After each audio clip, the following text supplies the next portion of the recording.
অন্ধকারে থাকতে পারি না, বড় ভয়।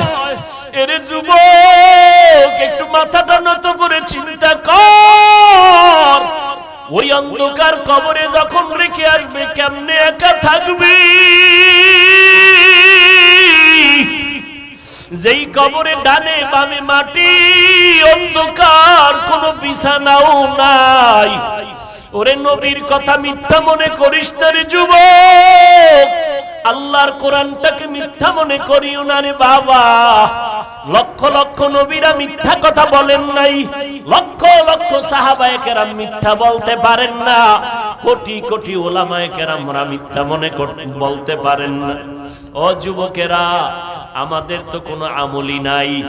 যাদের আমল ভালো, তাকওয়া ভালো, সাহাবায়ে কেরাম এত বেশি আমল করিয়াও কেন তারা জীবনভর কান্না করলেন কবরের ভয়ে? সেই হিসাবে তো তোমার আমার কান্না কইরা চিৎকার দিয়া মইরা যাওয়ার কথা।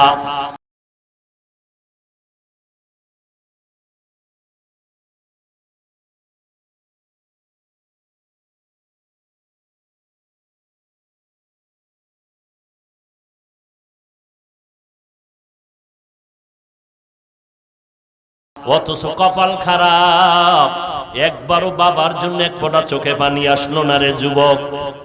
মায়ের বিরহে এক ফোঁটা কান্না আসলো না। এত পাষাণ হৃদয় কেন হইলা রে বাবা? এখনো পারলে দুইটা চোখ বন্ধ করে আমার মাওলারে অন্তর দিয়া ডাকো, আর মনে মনে বলো, হে মালিক, এই ময়দানে আমার মতো গুনাহগার কেউ নাই রে আল্লাহ। আমার গুনার খবর আমার মা জানে না, ভাই জানে না, ভাই বোনেরা জানে না, আমার স্ত্রী সন্তানেরা জানে না। আমার অন্যায়ের খবর যদি আজকে সিংগাইরের মানুষ জানতো, আমারে বয়ানে একবারও বসার সুযোগ দিত না। ও দয়ার মালিক, আপনি জানেন আমি বড় কত অপরাধী। আপনি আমার অপরাধের কথা জানিয়াও পানি বন্ধ করেন নাই, বাতাস বন্ধ করেন নাই, সূর্যের আলো চাঁদের আলো বন্ধ করেন নাই, খানাও বন্ধ করেন নাই রে আল্লাহ। আজকে বুঝতে পেরেছি আমার একদিন মরণ হবে, কবরে যাওয়া লাগবে। নবী বলেন, ওই কবরে কে ধনী, কে গরিব, কে মাওলানা, কে মুফতি, কে পীর সাহেব, কোনো ভেদাভেদ নাই। সবার জন্য তিনটা প্রশ্ন কবরে রেডি হয়ে যাবে। আমাকেও যেমন তিনটা প্রশ্ন করবে, আপনাদেরও তিনটা করবে। রবের পরিচয় দাও, ধর্মের পরিচয় দাও, রাহমাতুল লিল আলামিনের পরিচয় দাও। নবীজি বলেন, কারা জবাব দিতে পারবে? দুনিয়াতে যারা রবের গোলামি করে যাবে তারা কবরে গিয়া জবাব দিবে, রব্বি আল্লাহ, আমার রব একমাত্র আমার আল্লাহ। দুনিয়াতে যারা ইসলাম মেনে চলবে তারা কবরে গিয়া জবাব দিবে, দীনিয়াল ইসলাম, আমার ধর্মের নাম ইসলাম। দুনিয়াতে যারা সুন্নতের আমল করে চলবে, ও যুবকেরা, আঙ্গুলের নখগুলো কেমনে রাখবা সেখানেও নবীর সুন্নত যারা মানবে। মাথার চুলগুলো কেমনে রাখবা সেখানেও নবীর সুন্নত যারা মেনে চলবে। জুতা দুইটা পায়ে পরার সুন্নত আছে যারা মানবে। বাথরুমে কেমনে ঢুকবেন বের হবেন সেখানেও নবীর তরিকা যারা মেনে চলবে। কবরে যাওয়ার পরে নবীরে দেখাইয়া বলবে, চিনুনি। যারা নবীর সুন্নতের পাগল আর আশিক, নবীর একটা নজর দেখা মাত্র চিনে ফেলবে। ডাক দিয়া বলবি, নি তো আমার সে মায়ার নবী, যেই নবীরে না দেখে টুপি পরেছিলাম, দাড়ি রেখেছিলাম, মা বাবার খেদমত করেছিলাম, ওলামায়ে কেরামের কথায় নামাজ পড়েছি।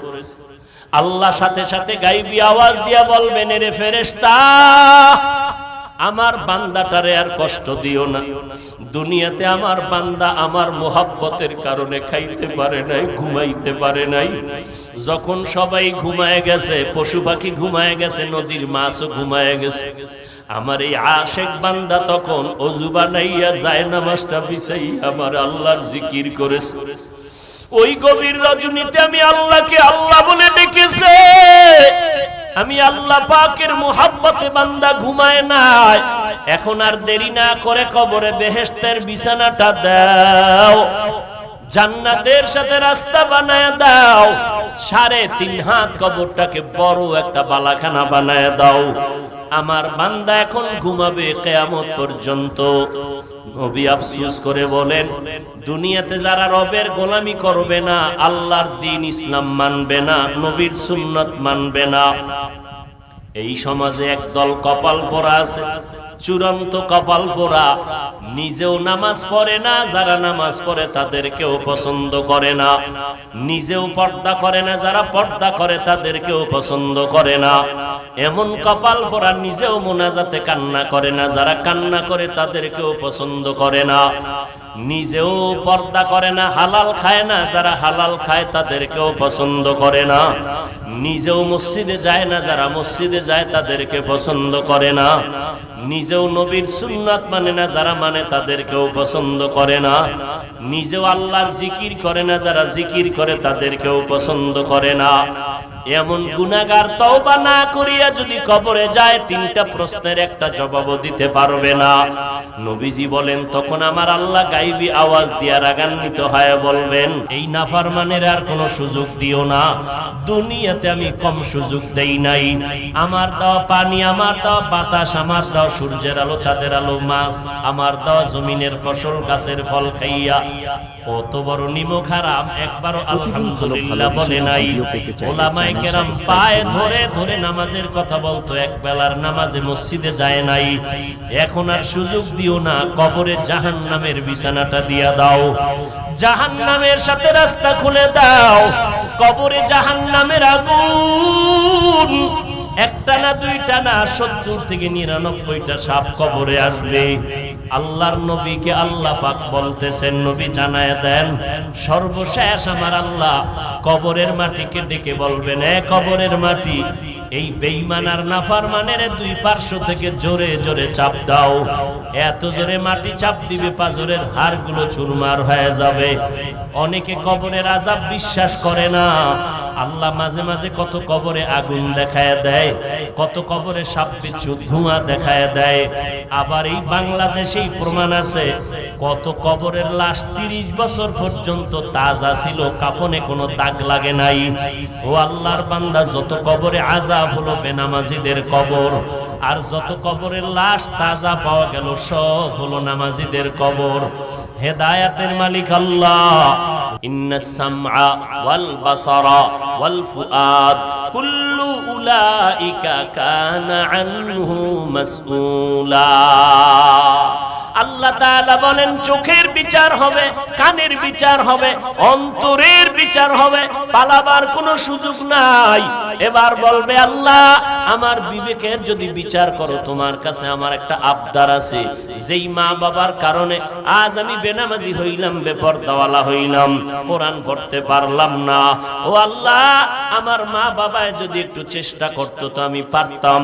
ঠিক আছে, আমি ভুল করেছি, আমার বিবেক দিয়া সমাধান করি নাই, আজকে আমাকে শাস্তি দিবা, মেনে নিলাম। তবে আবদার, আমারে যেই শাস্তি দিবা তার ডবল শাস্তি আমার মা বাবাকে দিতে হবে। কোরআন শরীফের আয়াত, রব্বানা আতিহিম যিফাইনি মিনাল আযাব ওয়ালআনহুম লা'নান কাবীরা। খালি সন্তানের জন্য তাবিজ চান, হুজুর তাবিজ দেন, তেল ভরা দেন, পানি ভরা দেন, সন্তান ঘাড় সোজা করে চলে, বাঁকা করে মা বাবার খেদমত করে না। এই রোমেক বিচার লইয়া বাবায় গেছে গরম সাহাবী ওমরের কাছে। খলিফাতুল মুসলিমিন ওমর তো এমন ওমর, টপ লেভেলের টেরোরিস্ট, পৃথিবীর চ্যাম্পিয়ন সন্ত্রাসী, বিশ্বনবীর গর্দান কাটতে যে যায় সে বিশ্ব সন্ত্রাসী ছাড়া আর কে? সেই ওমর রাসূলের আদর্শ পাইয়া কেমন দামি হলো। ওমর যেই পথে চলে শয়তান ওই পথে চলে না। বালিশে মাথা লাগায় আধা মিনিট চিন্তা করেন তো, যেই শয়তান আল্লাহরে যুক্তি দিয়া বয় দিল, সেজদা করলো না আদম রে, কেমন বেডা ওমর যে শয়তান ভয় পায়। অর্ধ জাহানের খলিফা হযরত ওমর হাতের বালিশ বানাইয়া রাস্তার মধ্যে, মাঠের মধ্যে ঘুমায়, কোনো পাহারাদার নাই। অর্ধ জাহানের খলিফা ওমর, সাথে কোনো সিকিউরিটি গার্ড নাই। দুশমনেরা তরবারি নিয়ে ঘুরে, ওমরের পাইলে মেরে ফেলবে। কোথায় ওমরের সুযোগ মতো পাই না, হঠাৎ খবর পাইল ওমর একটা খোলা ময়দানে একা ঘুমায়। দুশ্মন কয় এই সুযোগ হাতছাড়া করা যায় না। তরবারিটি নিয়ে যখন দুশ্মন আগাইল, এক কদম সামনে যায়, 5 কদম পেছনে যায়, অন্তরে ভয় আর ভয় আর ভয়। ওমরের কাছে কোনো অস্ত্র নাই, এরপর দুশ্মন কেন ভয় পায় বুঝি না। আমরা হুজুরেরা ফকিন্নির দল, আমগো টাকা নাই পয়সা নাই, মাদ্রাসা চালাই, দুনিয়া মানুষের আমগো দান সৎকা করে, আমাদের যাকাতের টাকা দেয়, আমাদের মাদ্রাসায় দান করে তো মাদ্রাসা চলে, আমাদের ইমামতি চলে মানুষের বেতন দিয়া, মানুষ বেতন দেয় তো আমাদের ইমামতি চলতেছে। আমরা চূড়ান্ত ফকিন্নি। আবার অনেক জাতি ভাইরা আমরা ভিক্ষা করে খাই। এত কিছু কওয়ার পরেও বেঈমান যাদের অস্ত্রের অভাব নাই, টাকার অভাব নাই, ক্ষমতার চেয়ারের গরমের অভাব নাই, এরপরও তারা কেন না জানি হুজুরের ভয় পায়, আলেম ওলামাদের ভয় পায়। যদি ভয় না পাইতো আলেমের লিস্টি নাস্তিকেরা করতো না। আমরা হিন্দুদের বিরুদ্ধে কখনো এই স্লোগান নাই, আমরা হিন্দুদের বিরুদ্ধে কোনো বয়ান করি না, খ্রিস্টানের বিরুদ্ধে কখনো বয়ান করি না। কেন করমু? টাইম কই? ওরে মুসলমানেরই তো সাইজ কইরা টাইম পাই না, 12 মাস শেষ। ফজরের পরে বয়ান, জহুরের পরে বয়ান, আসরের পরে বয়ান, মাগরিবের পরে বয়ান করলাম কেরানীগঞ্জ। এইভাবে প্রতিদিন বয়ান চলে 12টা মাস। বৃষ্টি নাই, রৌদ্র নাই, পায়ে ধরে ধরে ধরে ধরে বয়ান করি। মনে হয় যেন আমি আপনার টাকার কেনা গোলাম। একটা কথা উচ্চ কণ্ঠে বলি না, মাথাটা নত কইরা বারবার পায়ে হাত দিয়া বারবার বলি, ভাইজান 5 ওয়াক্ত নামাজ পড়েন, মা বাবার খেদমত করবেন, নবীর তরিকা মতো ব্যবসা করেন, স্কুলে পড়েন, কলেজে পড়েন, চাকরি করেন, ব্যবসা করেন, নবীর তরিকা মতো 5 বেলার নামাজ পড়েন। এত পায়ে দরিয়া বলার পর 2-1টা কথা গরম হইয়া গেল নাকি? আবার মাঝে মাঝে ক্ষমা চাই। ভাইজানেরা মনে কোনো কষ্ট নেবেন না, ক্ষমা করবেন। আবার মোনাজাতে আল্লাহর দরবারে হাত তুলে ক্ষমা চাই, আল্লাহ মেহেরবানি করে জীবনের গুনাহ মাফ করে দেন, আজকের বয়ানের ভুল ত্রুটি মাফ করে দেন। এত বিনয় হইয়া বলার পর এরপরও 12টা মাস বয়ানে মুসলমান নামাজি হয় না। মুসলমানের সংখ্যা বাড়তেছে, মসজিদে জায়গা নাই, 1তলা মসজিদ, 2তলা, 3তলা, 4তলা, মেইন রোড পর্যন্ত ব্লক হইয়া যায়। গুলশানে জুমায় যাই, 11টার আগে পুরা রোড ঘাট ভর্তি হয়ে যায়। মসজিদে মুসল্লি এত বেশি, কিন্তু দেখলাম তাকাইয়া কপাল বড় খারাপ। জুমায় ঢুকলো, ইমাম সাহেবের সাথে 2 রাকাত নামাজ, আগেও সুন্নাত পড়ে না, পরেরটাও পড়ে না। সালাম ফিরানের পরে এত জোরে দৌড় দিছে, আর একজন আর জুতা নিয়ে ঘরে হাজির। ধরা খাইলে কয় টেস্ট করে দেখলাম। টের পাইছেন নি? মসজিদ ভরা মুসল্লি। আপনাদের এলাকায় জুমার দিন, আজকে জুমা গেছে, মুসল্লি কম না বেশি? এই মুসল্লিগুলি কোথার থেকে আসছে? ওই সাটুরিয়ার থেকে না? তাহলে ওই ঢাকা কোথার থেকে আসছে? এই এলাকা। এরা ফজরে চুরি করতে গেছিল, তো ফজরে মসজিদে আইলো না কেন? আবার জুমা ফইরা দৌড়, আসরে নাই কেন? রাসূলের ভবিষ্যৎবাণী কিয়ামতের আলামত। মসজিদ বাড়বে, টাইলস হবে, মোজাইক হবে, মানুষের অন্তর সুন্দর হবে না। কয়েকদিন আগে আপনারা দেখছেন না, সভাপতি তাও পুরা পাওয়ার পায় নাই, ভার প্রাপ্ত। মসজিদের খাদেমের ধুমধাম ফিডাইয়া এবার গোষ্ঠী সুদ্ধা সব রসাতলে গেছি গা। মাইক দইরা মাপ চাইলো, চাওয়ার পরে এমন বউ গাইলে গ্যাস ওগামাত বাড়ি করতে হয়। খবর নাই, ফেসবুক চালান আপনারা, আমি কেমনে কই? এই হলো দুনিয়া। এবার চিন্তা করেন যে আমাদের মুসলমানের কি হালাত। অন্যদের বয়ান করব কখন? অথচ এই সব বাদ দিয়ে আমারে যদি 6 মাসের জন্য হিন্দুদের মন্দিরে বসায় দিতা, 6 মাসে সব দেশের হিন্দু কালেমাওয়ালা হয়ে যেত ইনশাআল্লাহ। আমরা মুসলমান হেদায়েতে আসি না কেন? ওই নামাজ না পড়লেও যে মনে করে হুজুর গো থেকে আমগো দিল পরিষ্কার, এই জন্য হেদায়েত হয় না। সে তো মনে করে আমি তো মুসলমান, আমি তো হুজুরের থেকে ভালো। তাহলে হুজুরের বয়ান জীবনে আর কলবে ঢুকবে না, কারণ সে নিজেকে মনে করে হুজুরের থেকেও কি ভালো। তো ও হুজুরের বয়ান জীবনে অন্তরে ঢুকবে না, এই জন্য হেদায়েত হয় না। একটা হিন্দু মসজিদের কিনারা দিয়ে যদি যায় মাথা নত করে, মহিলারা গেলে কাপড় টেনে দেয়, আর আমগো আম্মা জানেরা বোনেরা ওড়না টানবে কসু, গলার মাফলা বানাইয়া টান টান করে হেঁটে যায়। স্বাধীন দেশ, কথা বললেই তোমার বিপদ। কি বয়ান শুনবেন বলেন? কোন লাইনে বয়ান করলে মানুষ হেদায়েতে আসবে বলেন? নবীর ওয়াজে হেদায়েত না পাইলে আমার অস্ত টাইমই নেই। এর পরেও আমরা আশা ছাড়ি নাই, একটা বান্দাও যদি তওবা করে এটাই আমাদের জীবনের সার্থকতা। আলহামদুলিল্লাহ, ফায়দা হচ্ছে তো। বহু যুবক আলহামদুলিল্লাহ স্কুলে পড়ে, কলেজে পড়ে, কিন্তু 5 বেলার নামাজ বাদ দেয় না। আছে না নাই? এটা ওয়াজের ফসল, তাবলীগের ফসল, আল্লাহ ওয়ালাদের বরকত। এই ওয়াজ মাহফিলও যদি বন্ধ হয়ে যাইতো তাহলে আমরা উপরে মানুষ কুত্তার থেকেও খারাপ হয়ে যেত। উপরে ফিটফাট, ভিতরে কুকুরের থেকেও খারাপ, হিংস্র জানোয়ারের থেকেও অন্তর খারাপ হয়ে গেছে আমাদের। ভাই ভাইরে চাই মেরে ফেলবে। এই সোনার বাংলায় কি দেখেন নাই বলেন? মা নিজের সন্তান ফ্রিজে আটকায় মেরে ফেলাইছে। এই সোনার বাংলায় কি দেখতে চান? বাবা নিজের মেয়েটাকে হোটেলে রাখছে, রাইখা কয় আজকের জন্য তুই স্ত্রী। এ তো সোনার বাংলার খবর। হাটহাজারী থানায় এই কয়েক মাস আগে, 1 বছর হয় নাই, হাটহাজারী থানা চট্টগ্রাম, 2 ভাই ভাগে টাকা দিয়ে একতলা ছাদ দিয়ে বিল্ডিং করছে। 2 ভাই 2 পাশে থাকে। এবার ডানা কাটা ফরি আনছে না ঘরের ভিতরে বিয়ে কইরা, এমন ডানা খাইটা দিছে। ও ডানা কাটা ফরি নিয়ে আইছে, সুন্দরী রূপসী বিশ্ব সুন্দরী। ডানা কাটা পরি ঘরে নেওয়ার পরে এই পরিতে আইসা কয় বাপ মার লাগে থাকা যাবে না, ডানা কাটো, কাইডা হেনতে চলো।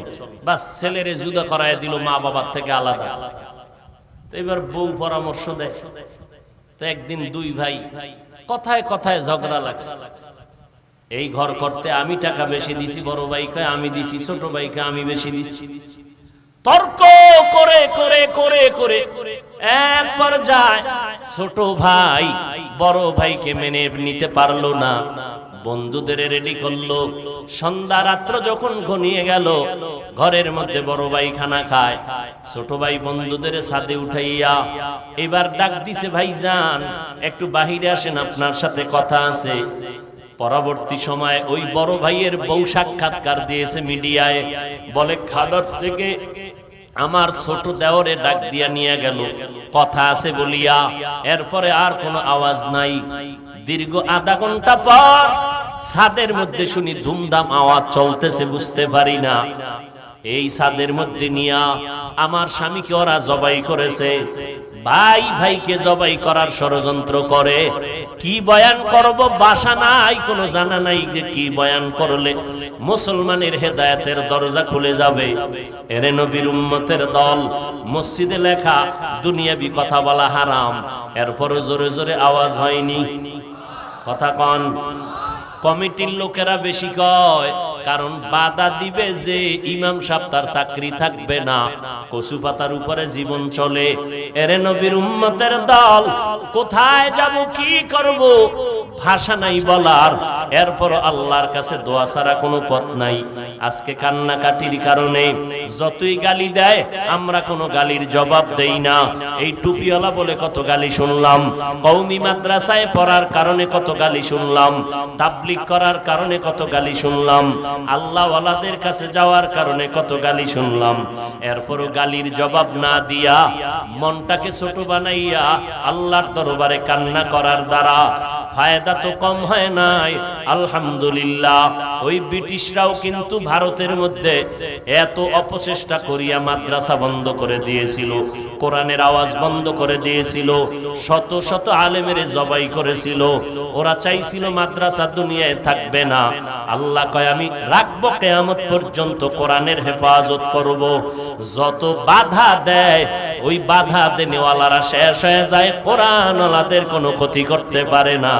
ছোট্ট একটা বাচ্চা, মাত্র অল্প বয়স, সারা দুনিয়ার মধ্যে নাড়া বাড়াইয়া দিল কোরআনের তেলাওয়াত দিয়া, গোটা দুনিয়াকে জানায় দিল কোরআনের বরকতে আজ আমি বাংলাদেশের মানচিত্রটাকে সবার ঊর্ধ্বে নিয়ে নিলাম।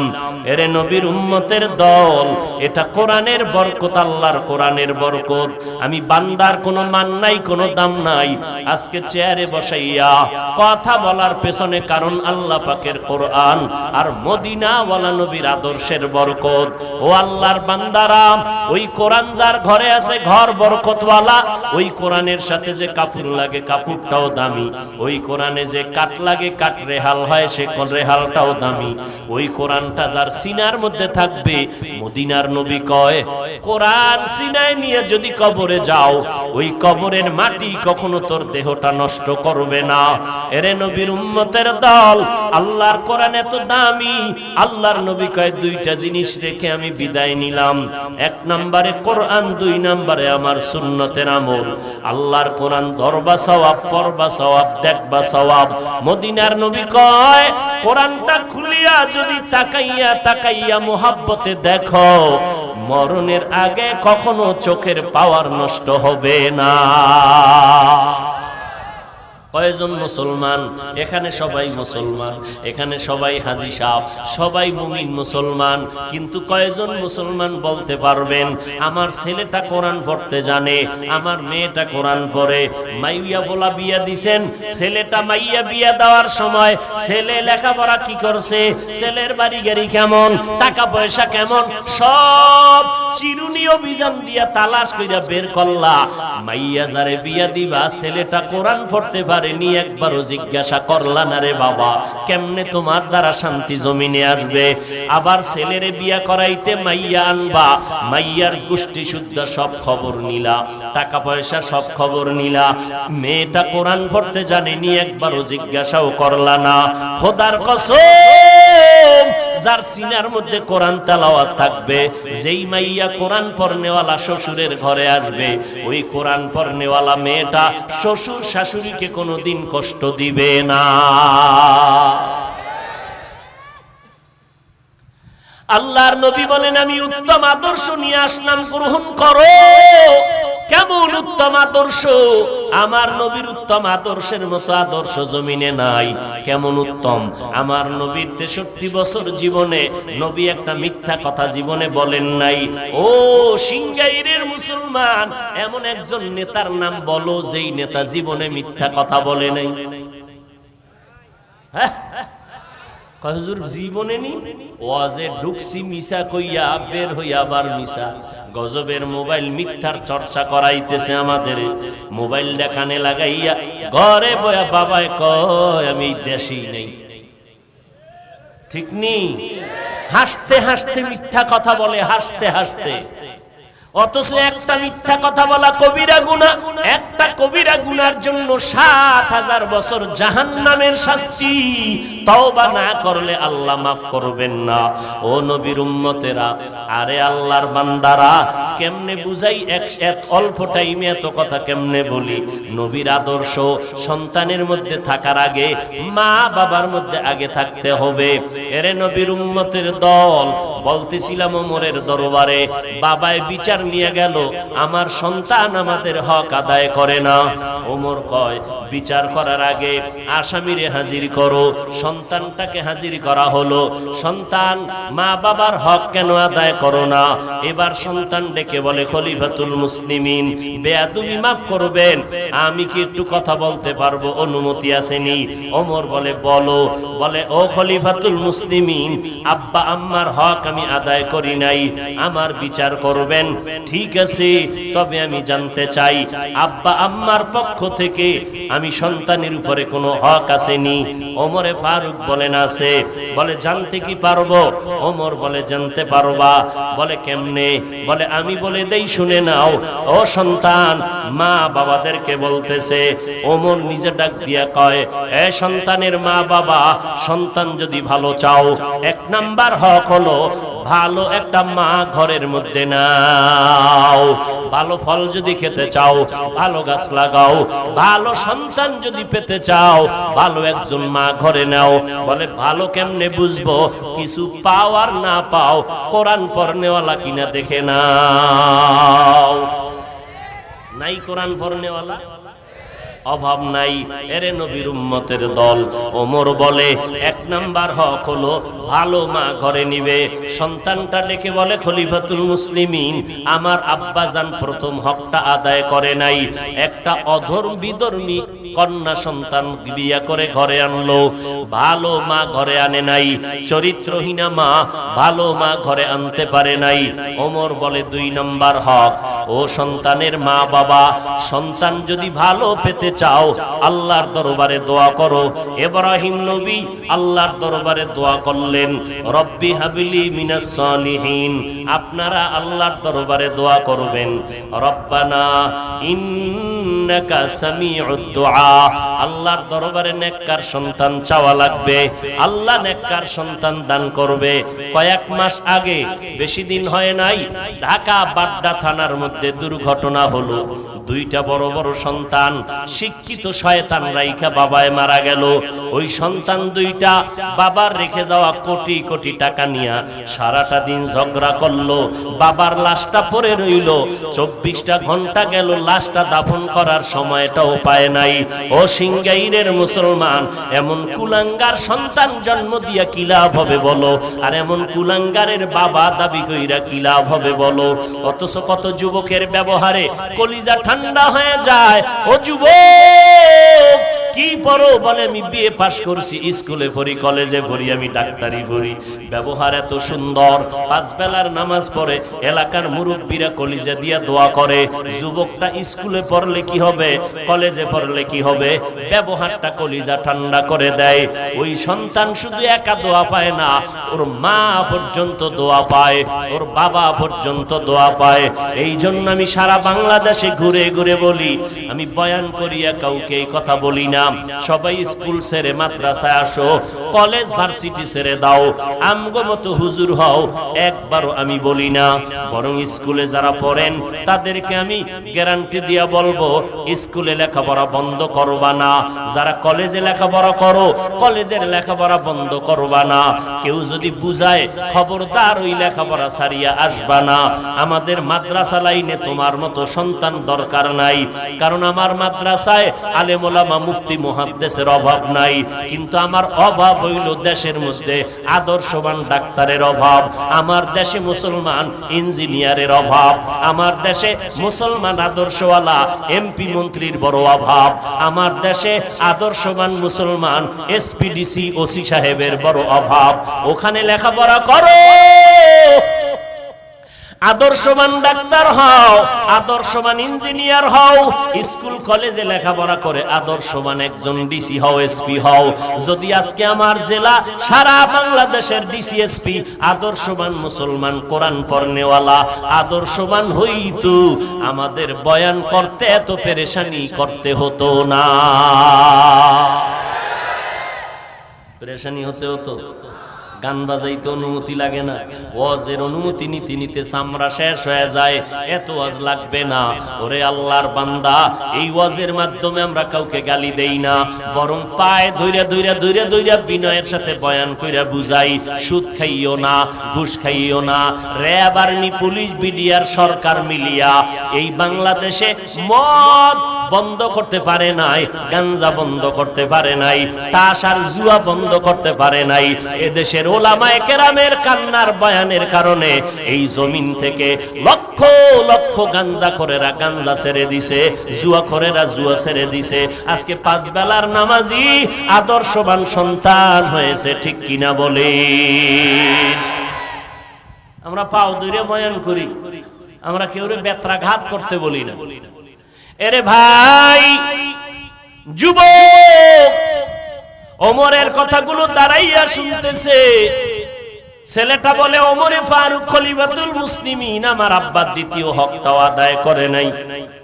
3 নাম্বার হক, সন্তান যখন গর্ভে আসবে মা বেশি বেশি আল্লাহর কাছে দোয়া করেন, বেশি বেশি আমল করবেন। আমার আম্মা জান আমি গর্ভে থাকা অবস্থায় আমল কি করবে জানা নাই। ওমর বলেন, এরপরের হক, সন্তান দুনিয়ায় যখন ভূমিষ্ঠ হবে মদিনাওয়ালা নবীর তাবিজ লাগাইয়া দাও। ডান কানে আরবি আজানের আওয়াজ দাও, বাম কানে আরবি ইকামতের আওয়াজ দাও। সন্তান বলে, খলিফাতুল মুসলিমিন, আমার আব্বা জান এই হকটাও আদায় করে নাই।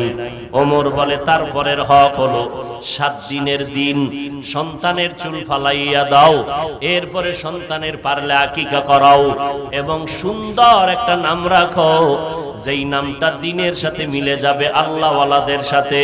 কারণ মদিনার নবী বলেন, কিয়ামতের ময়দানে আল্লাহ হবেন রহিম, বান্দাকে জাহান্নামে দিতে চাইবেন না, বাহানা খুঁজবেন, কোন একটা লাইন পাওয়া যায়নি জান্নাতে দেওয়ার। দেখবে বান্দার নেক আমল নাই জান্নাতে দেওয়ার মতো, আল্লাহ শেষ পর্যন্ত খুঁজে দেখবে বান্দার নামটা ইসলামের লাইনে আসেনি, আমার কোন খাস বান্দা কোরআন ওয়ালার সাথে মিল আসেনি। নবী বলেন, যখন বান্দার নামটা কোরআন ওয়ালার সাথে দেখবে মিলে গেছে, আল্লাহ বলবে, যা আমার বন্ধুর নামের বরকতে তোরে জান্নাত দিয়ে দিলাম। আতিনা ফি দারে দুনিয়া না হাসান, আতিনা ফি দারে উকবা না হাসান, ইয়া গিয়াসাল মুস্তাগীসিন হদিনা লাফতিখারা বিল উলুমে ওয়াল গিনা। সন্তানের নাম হৃদয়, সবুজ গম্বুজ, বেরাস ফায়ার, হাসি খুশি, বৃষ্টি আছে না নাই? সারা দুনিয়া খুঁজো, সারা দুনিয়াতে বিধর্মীদের ঘরে খুঁজে দেখো, আব্দুর রহমান নামে একটা ছেলে পাওয়া যাবে, রহিমা নামে একটা মেয়ে পাওয়া যাবে নি। আমরা মুসলমান কেন এত বেহায়া হইলাম, এত নির্লজ্জ কেন হইলাম? দুনিয়ার কোন বিধর্মী মুসলমানের নাম সিলেক্ট করে নাই, অথচ আমরা কেন ঘরে ঘরে বিধর্মীদের নাম সন্তানের ডাকি? ব্যাপারটা কোথায়? ইসলামের নাম কি টান পড়ে গেল? মুসলমানের নামে কি অভাব? নবী বলে, একটা নামের বিনিময়ে সন্তান জান্নাত পাবে। ওমর কয়, প্রথম বাবার হক, সন্তানের ভালো নাম রাখো। ছেলেটা কয়, ও খলিফাতুল মুসলিমিন, আমার আব্বা জান ভালো নাম রাখে নাই। কয়, তোর নাম কি? কয়, জউল, জিম আইন লাম, জুয়েল কোয়েল দোয়েল নাম, যেই নাম বলার দ্বারা গজব নেমে আসবে, অহরহ গজব। বড় দুঃখ লাগে রে বাবা, রাগ করতেছেন, হয়তো বা রাগ করবেন, কিন্তু আমি আমার স্বার্থের জন্য বলি না, জাহান্নামের আগুন থেকে বাঁচানোর জন্য বলছি। পায়ে হাত দিলেও যদি কেউ বলেন, হাফিজ ভাই আমার পায়ে যদি হাত দাও, আমি আর নামাজ ছাড়বো না, বেপরদায় চলবো না, মা বাবার সাথে বেয়াদবি করবো না, পাও দুইটা আগাইয়া দাও, আমি নিচে নাইমা তোমার পায়ে ধরতে রাজি। ও আল্লাহর বান্দারা, মনে মনে ভাবতেছো আমরা টুপিওয়ালারা বুঝি বোকা হয়ে গেলাম, মাথা খারাপ। খোদার কসম, আমাদের মাথা নষ্ট হয় নাই, এই টুপিটা মাথায় দিছি। আজকে যদি তোমার মতো চিন্তা করে দেখতাম, টুপি মাথায় দিনে মাথা গরম, এই চিন্তা করার পরেও কেন টুপি ফালাই না? তোমার মতো প্যান্ট শার্ট টাই লাগাইয়া রাস্তায় যদি মাস্তান ভাব নিয়ে চলতাম, কেউ আমারে বাধা দিত না। ও আল্লাহর বান্দারা, এত গরমের মধ্যে টুপিটা ফালাই না, এত গরমের মধ্যে জামা ফালাই না, যৌবনের বাপ মনে হয় যেন চলে যাচ্ছে, এরপরেও কেন নামাজ ছাড়ি না, বেপরদায় চলি না, হালাল খাই? ও যুবক, আল্লাহর ওয়াস্তে একটু বিবেকটাকে জিজ্ঞাসা করো রে বাবা। আল্লাহর কোরআনটা সামনে আছে, আল্লাহর কোরআন পড়িয়া দেখলাম ওই কোরআনের মধ্যে একটা ভুল নাই। কত বড় বড় বিধর্মীরা আল্লাহর কোরআনের ভুল বের করার জন্য প্রচেষ্টা করলো, একটা ভুল তো বের করতে পারলো না, বরং মাথা নত করিয়া কালেমাওয়ালা মুসলমান হয়। কয়দিন আর দুনিয়াতে বাহাদুরি করবা? আমি আপনাদেরকে নামাজি হতে বলছি ঠিকই, কিন্তু আমাদের মতো বড় হুজুর হওয়ার আপনার দরকার নাই। স্কুল কলেজে পড়েন, যে লাইনে থাকেন, চাকরি করেন, ব্যবসা করেন, ওখানে থাকিয়া 5 বেলার নামাজ পড়বেন, মা বাবার দোয়া নিয়ে চলবেন, নবীর আদর্শওয়ালা জিন্দেগি নিয়ে চলবেন। দেখবেন লেখাপড়ার মধ্যে বরকত হবে, কামাই রুজির মধ্যে বরকত বেড়ে যাবে। ও যুবক আল্লাহর গোলাম, আজকে মনে মনে ভাবতেছেন হুজুরদের কথা মানিয়া যদি নবীর আদর্শ মেনে চলিত, স্বাধীনতা নষ্ট হয়ে যাবে। ও আল্লাহর বান্দারা, আপনারা আমাকে একটু জবাব দিবেন, আমরা যারা নবীর তরিকা মেনে চলি আর আপনারা যারা নবীর তরিকা মানেন না, বলেন আপনারা আমাদের থেকে কত আগাইয়া আছেন সম্মানে? আমি আপনাকে রেজাল্ট দিয়া যাই, যদি ভুল বলি আমাকে দাঁড়াইয়া বলবেন, আমি সবার সামনে তওবা করে নিব। ও ভাইজানেরা, আপনারা যারা নামাজ পড়েন না, নবীর তরিকা মানেন না, আমি তাকাইয়া দেখলাম, গভীরভাবে গবেষণা করে দেখলাম, আপনারাও যেমন 3 বেলা খান, আমরা নবীর তরিকা ঠিক রাখিয়াও 3 বেলা খাইতেছি। শুধু 3 বেলা না, আমরা আরো বেশি খাই, আপনাদের থেকে অনেক বেশি। যখন পাই তখনই পাই আর খাই, পিওর খানা খাই, হালাল ভাবে খাই, কোনো হারাম খাই না, ইয়াবা খাই না, বিড়ি মুখে নেই না, গাঞ্জা মুখে নেই না, মদের বোতল নেই না, পিওর খানা খাই। আলহামদুলিল্লাহ, দিমাগ নষ্ট হয় না। যারা বিড়ি টানবে, গাঞ্জা খাবে, মদ পান করবে, রসুলের আদর্শ বিরুদ্ধে, নবী বলেন তাদের দিমাগ নষ্ট হয়ে যাবে, তাদের অন্তরের পার্স গুলো নষ্ট হয়ে যাবে। ও আল্লাহর বান্দারা, আমরা আলহামদুলিল্লাহ আপনাদের মতোই তো খানা খাইতেছি। নাম্বার 2, আপনারা নবীর তরিকা বাদ দিয়া আজকে ব্যবসা করেন, চাকরি করেন। আলহামদুলিল্লাহ, আমরা নবীর তরিকা ঠিক রাইখাও তো ব্যবসা চাকরি করতেছি। আমাদের লাইনে ব্যবসায়ী চাকরিজীবীর অভাব নাই। আপনি নবীর তরিকা বাদ দিয়া, মা বাবার খেদমত বাদ দিয়া আপনারা দেশ বিদেশ স্বাধীনভাবে সফর করেন। আলহামদুলিল্লাহ, আমরা নবীর তরিকা ঠিক রাখিয়াও তো দেশ বিদেশ সফর করি। আমাদের স্বাধীনতাও তো কখনো নষ্ট হলো না। আপনারাও যেমন স্বাধীনভাবে আছেন, আমরাও তো স্বাধীনভাবে আছি।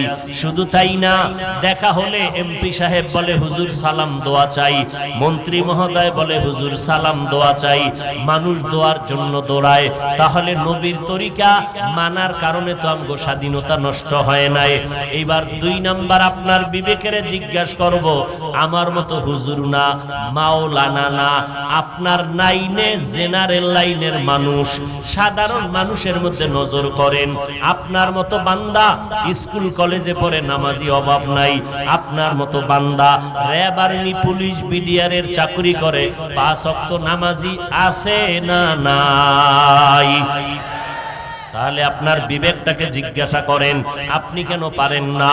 আপনার মতো আমার মতো বান্দা রাস্তায় গাড়ি চালায়, ড্রাইভারি করে, এক বেলার নামাজও বাদ দেয় না। আপনার বিবেক নামের আদালতকে বলেন আপনি কেন পারবেন না?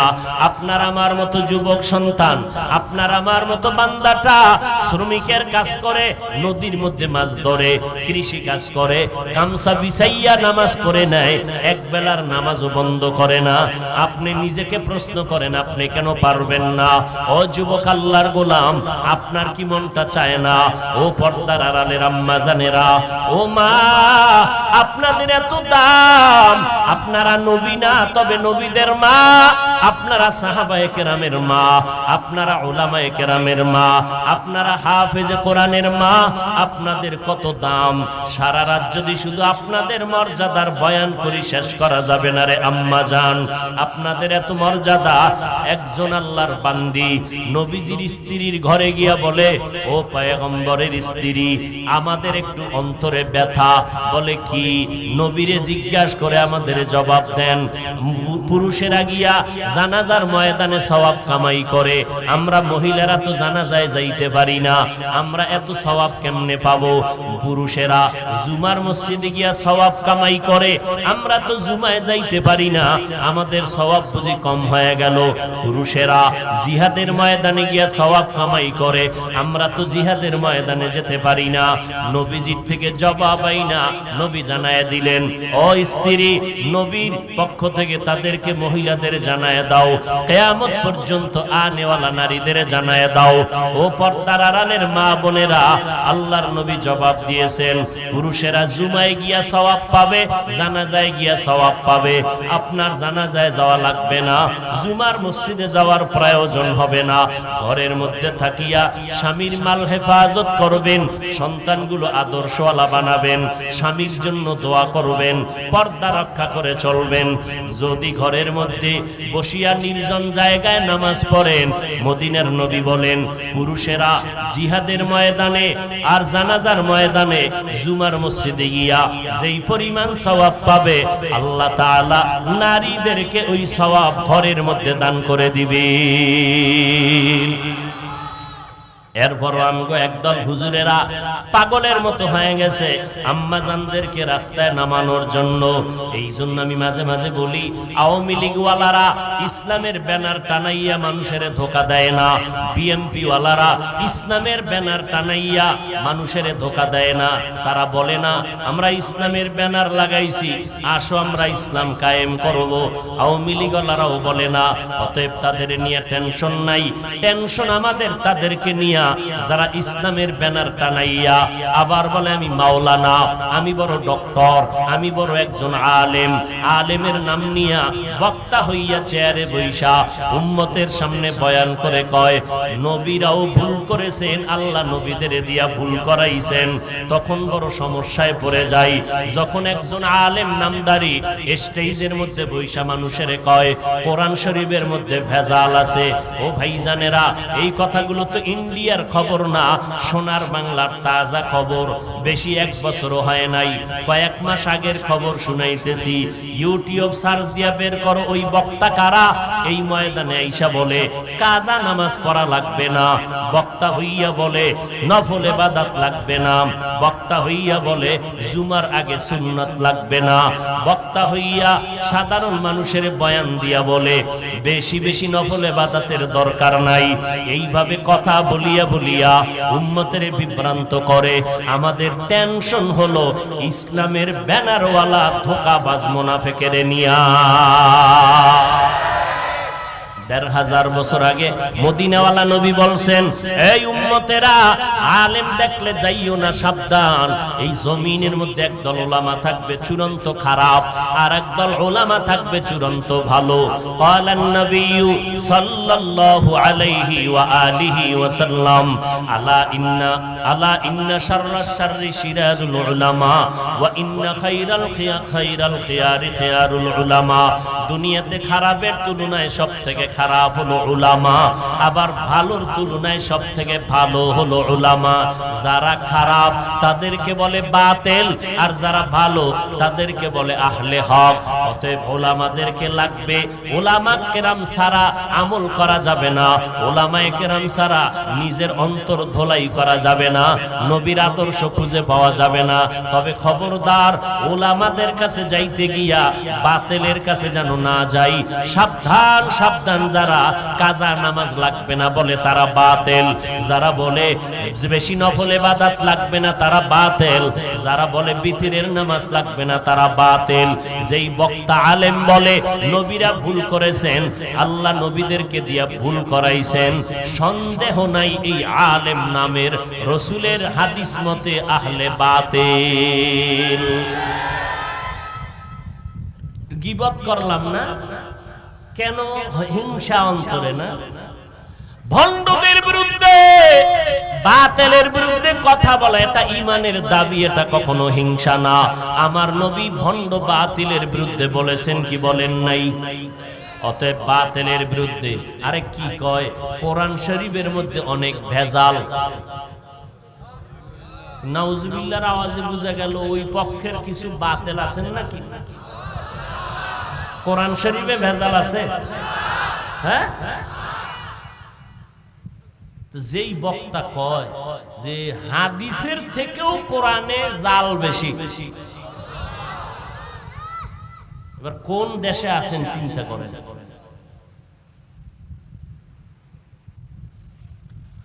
হায় হায়, আল্লাহ হেদায়াত দান করুন। এরে নবীরা আশিক, এজন্য উলামায়ে আহলে হক কেমনে বুঝবেন কারা হক আর বাতিল? চিনা যায় না, কারণ সিটি গোলার স্বর্ণের কালারের মতো সব এক, ডিজাইনও এক। যারা উলামা হক তাদেরও দাড়ি আছে, টুপি আছে, যারা বাতিল তাদেরও দাড়ি টুপি আছে না নাই? চিনবেন কি করে কে বাতিল কে হক? স্বর্ণ আর সিটি গোল্ড চিনার মতো যেমন ব্যবস্থা আছে, হক বাতিল চিনার মতো ব্যবস্থা আছে। ওটা কষ্টি পাথর, হক বাতিল আলেম চিনার কষ্টি পাথর হলো কোরআন আর সুন্নাত। আপনি বুঝবেন না, যাদের অন্তর চক্ষু খোলা আছে তারা দেখলে বুঝে ফেলবে। তবে স্বাভাবিক আওয়াজে বলে যাই সংক্ষেপে, যার বয়ানে দেখবেন দিলটা নরম হয়, যাদের বয়ানে আমল ভালো হয়, মানুষ জান্নাতের পথে আগায়, আমলওয়ালা হয়, তারাই হলো আহলে হক। আর যারা মানুষকে উম্মতের থেকে আলাদা করে, কোরআন থেকে আলাদা করে, আমল থেকে দূরে সরায়, বুঝে নিতে হবে ডাল মে কুছ কালা হয়, তাদের লেবাসের মধ্যে হতে পারে কোনো ভেজাল। এই ভেজাল মানিকগঞ্জ সিংগাইরে ঢুকে নাই। আল্লাহ হেদায়াত দান করুন। আরো আস্তে করে বলেন, রাগ করতেছেন?